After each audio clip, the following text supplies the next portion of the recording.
परसों यहाँ बिलौटी गांव के पास भरत तिवारी नाम के एक सोशल वर्कर की जिस तरह से पुलिस ने एनकाउंटर करके हत्या कर दी है, हम उस पीड़ित परिवार से मिलने यहाँ बिलौटी गांव में उनके घर पर आए हुए हैं। जो हमें बात पता चली है, कल भी हमारे बहुत सारे सीनियर नेता पद्मा ओझा जी और हमारे ज़िले के सारे नेता मनीष कश्यप सब लोग यहाँ आए हुए थे। उन्होंने इस बात की जानकारी हमें दी, तो आज हम पीड़ित परिवार से मिलने आए हैं। जो घटना है वो बिल्कुल सीधी तरह से ये दिखाता है कि जिनकी हत्या हुई है वो एक सुलझे हुए व्यक्ति थे।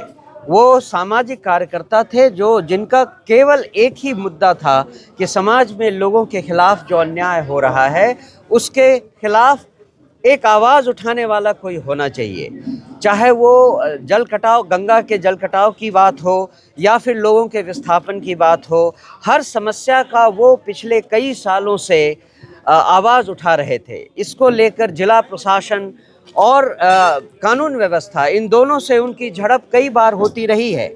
और इसको लेकर जहां तक हमें पता चला है कि जिला प्रशासन ऑलरेडी उनके खिलाफ था, बार बार उनको परेशान किया जाता था, लेकिन इन्होंने अपनी आवाज़ को उठाना बंद नहीं किया।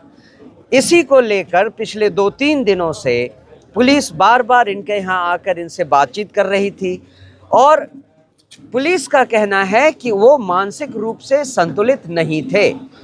सीधी सादी बात है कि जो व्यक्ति इतने लंबे समय से इस तरह से जनता के हित में अपनी आवाज़ उठा रहा हो और उसकी बात कोई नहीं सुन रहा हो, वो थोड़ा बहुत असंतुलित हो जाए तो इसमें कोई बड़ी बात नहीं है। लेकिन ऐसा नहीं है कि वो बिल्कुल विक्षिप्त थे। उन्होंने सारी चीज़ें बिल्कुल सोची समझी ढंग से बातचीत की और जब उन्हें लगा कि पुलिस उनकी बात समझ गई है, उन्होंने, ये रिकॉर्डेड है, वीडियो में रिकॉर्डेड है कि जब उन्होंने पुलिस से कहा कि ठीक है आप अगर हमारी बात मानते हैं, तो उन्होंने अपना हथियार भी रख दिया। उसके बाद पुलिस ने जिस तरह से इनको नज़दीक आकर गोली मारी, एक नहीं, दो नहीं, 5-5 गोली मारी। और गोली मारी जाती है उसको जो भागने की अवस्था में हो, उसके पैर में गोली मारी जाती है। यहाँ पर वो खड़े थे, सामने थे, उन्होंने अपना हथियार रख दिया था।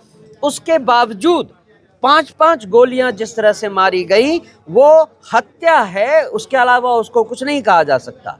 उसके साथ साथ ही न केवल गोली मारी गई, उनको राइफल के कुंदे से भी मारा गया, इतना प्रताड़ित किया गया और उसके बाद एक या दूसरे बहाने से एक से दूसरे हॉस्पिटल तक ले जाने के बहाने उनको रास्ते में ही वो मौत हो जाए, इसकी पूरी तरह सुनिश्चित करने के लिए पुलिस ने ये काम किया। उनके फादर को दिन भर जेल में रखा, बिना किसी आरोप के, बिना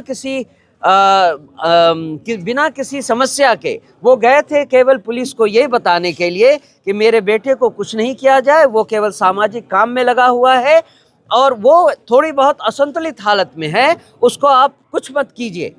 लेकिन पुलिस ने उनसे पता नहीं क्या क्या लिखवा कर उनको जेल में रख दिया पूरे दिन भर के लिए। और पुलिस को अब ये करना है कि सबसे पहले तो जो पोस्टमार्टम रिपोर्ट है उसकी एक कॉपी हमारे साथ शेयर की जाए, उसे पब्लिक किया जाए कि कितनी गोली लगी, कहाँ पर गोली लगी और हॉस्पिटल पोस्टमार्टम रिपोर्ट में क्या लिखता है। उसके अलावा सरकार इमीडिएटली इस केस को एनकाउंटर नहीं, हत्या मानकर इसके ऊपर जांच शुरू करवाए, एक स्पेशल टीम का गठन करे और इस केस को पुलिस के द्वारा, कानून व्यवस्था के द्वारा एक व्यक्ति की हत्या का मामला मानकर इस पर सही ढंग से कार्रवाई की जाए। जहां तक उन अफसरों का सवाल है जो इसके पीछे हैं, चाहे वो थाना अध्यक्ष हों, पुलिसकर्मी हों, जिन्होंने इनको गोली मारी, जिन्होंने इनको राइफल के बट्टे से मारा, जो इनको लेकर गाड़ियों से लेकर एक अस्पताल से दूसरे अस्पताल तक गए, उसके अलावा थाना अध्यक्ष और डीएसपी, एसपी और पुलिस अधीक्षक, तब सबको निलंबित किया जाए इमीडिएटली। क्योंकि उन्होंने जो पब्लिक बयान दिया है, जो प्रेस विज्ञप्ति दी है, वो बिल्कुल भ्रामक और गलत है। उन्होंने तथ्यों को छुपाया है, ये बात छुपाई है कि पुलिस ने उनका मर्डर किया है। इसीलिए वो सारे के सारे अधिकारी इमीडिएटली निलंबित किए जाएं। ये इमीडिएट एक्शन होना चाहिए सरकार की तरफ से। जहाँ तक परिवार का सवाल है, ये परिवार इतने निर्धन हालत में है कि इनको इमीडिएटली इनकी मांगे जो हैं उसको पूरी की जाए। एक व्यक्ति को इस परिवार में सरकारी नौकरी, 1 करोड़ रुपए का मुआवजा और इस फॉल्स एनकाउंटर करने के आरोप में जो किया गया है, इनके घर को एक सही घर की तरह बनाया जाए सरकारी खर्चे पर। और मैं चाहता हूं कि जन स्वराज की ये आवाज़ आपके माध्यम से पूरे बिहार में पहुंचे, जिससे कि लोग समझें कि यहाँ सरकार कितनी निरंकुश हो गई है और इनके कानून व्यवस्था के जो रखवाले हैं वही मर्डरर हो गए हैं, हत्यारे हो गए हैं। धन्यवाद। सर, एक सवाल है सर यहाँ पे कि जो इन्हीं गांव के लोग हैं जहाँ पे विस्थापित है, यहाँ के लोगों का मांग है कि भरत नगर नाम दिया जाए।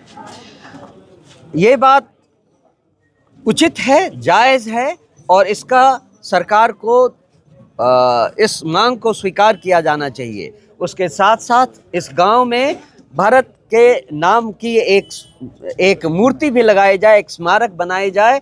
ये भी एक उचित मांग है जिसका हम समर्थन करते हैं। सरकार को ये मानना चाहिए।